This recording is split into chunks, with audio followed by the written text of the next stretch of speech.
por Sim. exemplo, esse cônjuge que sobreviveu, Sim. então ele tem direito de morar na casa. Mas aí os filhos então ficam impossibilitados de comercializar essa casa ou de fazer qualquer tipo de reforma que for contra o gosto dessa pessoa que mora, porque às vezes a reforma é meio que, vou fazer uma edícula para você, você mora lá no fundinho e a gente vai mudar a casa. Isso então, o patrimônio teoricamente fica a usufrutos dessa pessoa que sobreviveu. Isso, inclusive o outro nome que se dá, porque eu disse que é direito real de habitação. Sim. O outro nome, já o nome jurídico que se dá para esse direito que o cônjuge sobrevivente tem, é usufruto vidual. Ou seja, a pessoa tem direito de usufruir do imóvel enquanto ela estiver viva.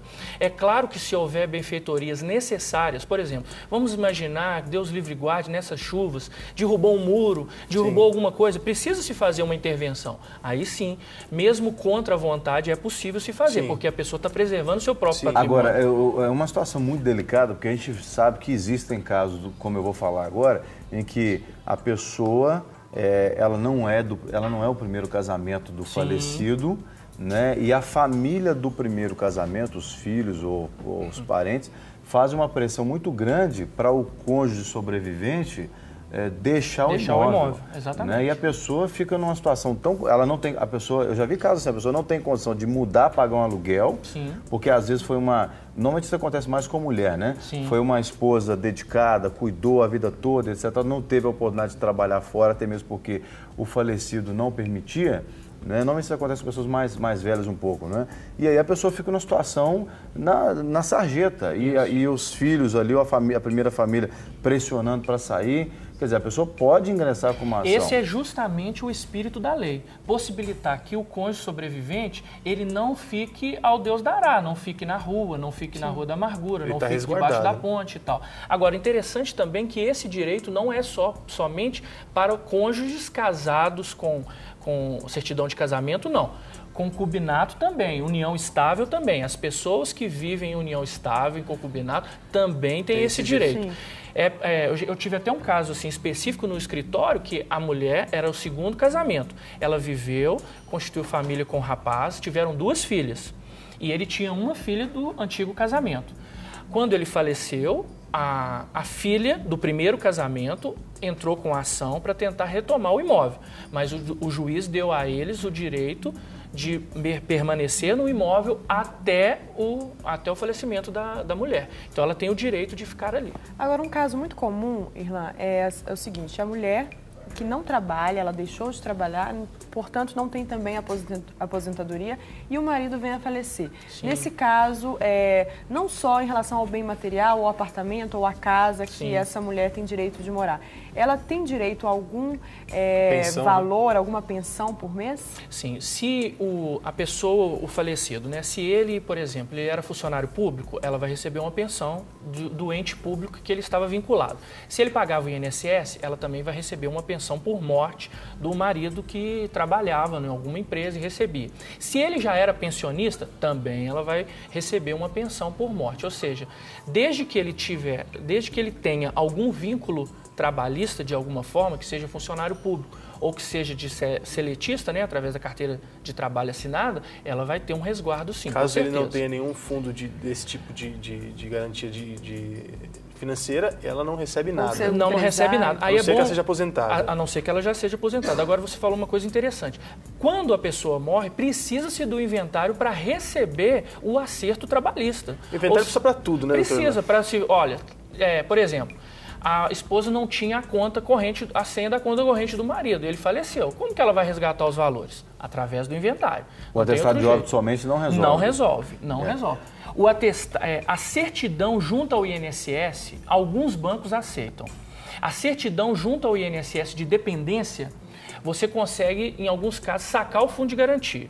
Só que o mais comum é via inventário. Tá. Agora, com relação à distribuição da herança, é no inventário que se determina quem fica com o quê, não é isso? E como é que é feito essa distribuição? Sim, uma boa pergunta, pastor, pelo seguinte, você pode estabelecer regras diferenciadas para se fazer essa distribuição. Então, vamos imaginar um casal e 2 filhos. Aí, o que vai acontecer? Vamos imaginar que é num regime de comunhão universal de bens. O cônjuge já tem 50%. Os outros 25% vão pertencer aos 2 filhos. Porém... Ou a vários filhos, vamos dependendo. imaginar nesse caso que seriam os 2 só. Então, os outros 50% vão pertencer aos 2. Aí, o imóvel que estava registrado em nome do casal vai passar a ficar registrado em nome do cônjuge sobrevivente e dos 2 filhos. Porém, dentro do inventário, você pode estabelecer diferente. Você pode estabelecer, por exemplo, que fique 50% em nome do cônjuge sobrevivente e 50% em nome de um só filho, o outro abrindo mão de 25% da sua herança, que é comum. Às vezes a pessoa ela não precisa e quer abrir mão. Mas às vezes precisa e quer vender.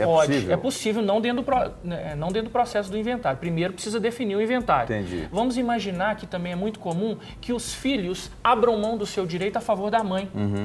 Ou a mãe ou o pai abra mão do seu direito a favor dos filhos. Ou seja, vamos imaginar que nesse caso a mãe passe os bens para os nomes dos filhos, juntamente com a parte da pessoa que faleceu, e ela reserve para si o usufruto.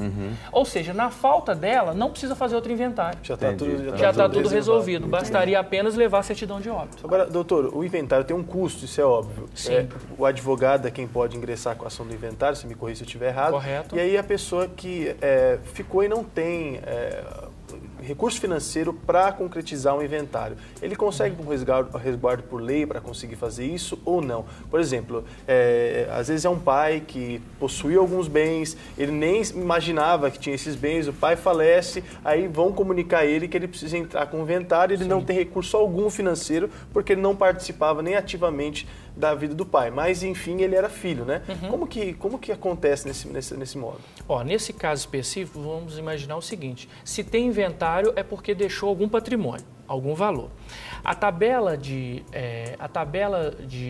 honorários da OAB Seção Minas Gerais diz que o valor para se cobrar no inventário é 6% da herança. Então vamos imaginar que ele deixou apenas uma conta e deixou lá R$1.000. É possível fazer o inventário desse valor e a pessoa cobraria 6% desse valor. Então, assim, de qualquer forma, é possível se fazer um inventário, não é? Claro que se você fizer no cartório, vai gerar também as taxas cartorárias. Então, é uma coisa que você precisa utilizar. Mas é possível, sim, fazer o inventário mesmo sem recursos financeiros, porque o advogado pode receber ao final. Sim, né? Ele pode combinar de receber ao final do inventário. Sem problemas. Um advogado bom igual o doutor Irlan Mello com certeza vai te ajudar nisso. Doutora, tem algo mais que dá para ressaltar no tema ou a gente termina por aqui? Eu queria ressaltar apenas que há um prazo para se ingressar com o inventário a partir do falecimento de qualquer pessoa. Esse prazo é de até 60 dias. Mas por que eu deveria utilizar esse prazo? Porque se você não utilizar esse prazo, a Fazenda Pública Estadual, quando você for fazer os cálculos dos impostos devidos, por quê?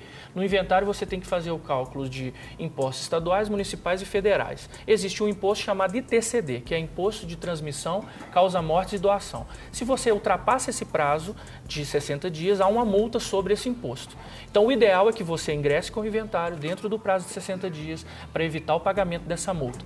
Outra coisa muito importante também é que você reúna todos os documentos que são os documentos que provam a posse ou a propriedade dos imóveis ou todos os bens que são possíveis e dos herdeiros, identidade, CPF, tudo. A partir desse momento, procure o seu advogado e eu tenho certeza que tudo vai ficar correto. E uma coisa também que eu quero falar no final é o seguinte: muitas famílias enfrentam vários problemas porque não regularizam a situação depois que uma pessoa falece. Ou até antes, né? Porque às vezes está morando numa casa que é dele, mas está em nome de outra pessoa. E às vezes a pessoa pensa que dar iniciativa ao inventário é querer já dividir os bens. E aí irmãos ficam... papai morreu, já está querendo ir atrás da herança, etc. e tal, né? Dar início ao inventário é apenas regularizar uma situação de fato, transformá-la numa situação de direito. Então, assim, evite ao máximo ficar nessas situações. Por quê? Porque hoje o pai ou a mãe morreu, os filhos têm direito. Daqui a pouco os filhos também podem falecer. Aí já são os netos ou os sobrinhos. Então, de repente, um inventário fica muito complexo, porque na hora que precisava fazer, não foi feito. E tem prazo também para cumprir, como você falou, né? Sim. E deixou o prazo, o problema. E o inventário é um procedimento rápido, desde que todas as partes estejam de acordo. Se houver alguma discussão, vai se discutir em relação ao valor dos bens.